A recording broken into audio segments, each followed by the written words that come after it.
ಬದನೆಕಾಯಿ ಸೋಯಾಕಾಳು ಹಾಕಿ ಪಲ್ಯ ಮಾಡೋಣ. ಏನೇನು ಬೇಕಂತ ದಪ್ಪದ 2 ಈರುಳ್ಳಿ, ಒಂದು 3 ಮೆಣಸಿನ್ಕಾಯಿ, ಸ್ವಲ್ಪ ಕೊತ್ತಂಬರಿ ಸೊಪ್ಪು, ಸ್ವಲ್ಪ ಕರಿಬೇವು ಸೊಪ್ಪು. ಫಸ್ಟಿಗೆ ಬಾಣಲಿ ಇಟ್ಟಿದ್ದೀನಿ, ಬಿಸಿಯಾಗಿದೆ. ಇವಾಗ ಸ್ವಲ್ಪ ಎಣ್ಣೆ ಹಾಕ್ಕೊಳ್ಳೋಣ.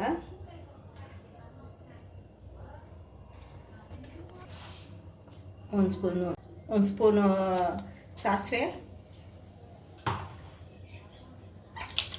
ಚಿಟ್ಲ್ತಾ ಇದೆ.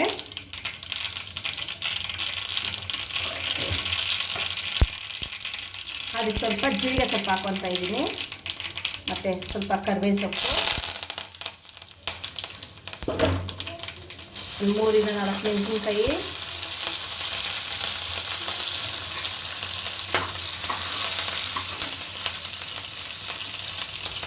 ಎರಡು ದಪ್ಪದ ಈರುಳ್ಳಿ. ಇವಾಗ ಸ್ವಲ್ಪ ಇದು ಕಲರ್ ಚೇಂಜ್ ಆಗೋಂತ ಹುರ್ಕೊಳ್ಳೋಣ. ಈಗ ಸ್ವಲ್ಪ ಕೆಂಪಗಾಗೈತೆ. ಇವಾಗ ಸೀಮೆ ಬದನೆಕಾಯಿ ಹಚ್ಚಿಟ್ಕೊಂಡಿದ್ದೀನಿ, ಅದ್ರಾಗ ಹಾಕ್ಕೊಳ್ಳೋಣ.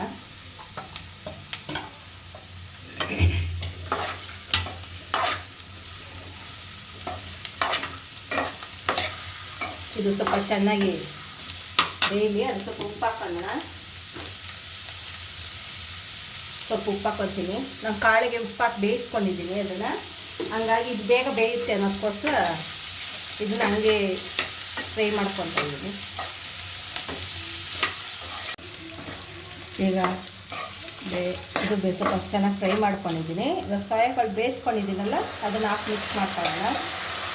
ಮಿಕ್ಸ್ ಮಾಡಿಕೊಂಡು ಒಂದು 2 ನಿಮಿಷ ಬಿಡೋಣ ಹಿಂಗೆ.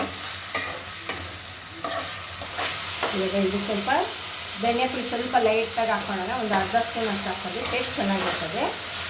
ಆಗಿದೆ. ಲಾಸ್ಟು ಕೊತ್ತಂಬರಿ ಸೊಪ್ಪು ಹಾಕ್ಕೊಂಬಿಡೋಣ, ಚೆನ್ನಾಗಿರ್ತದೆ.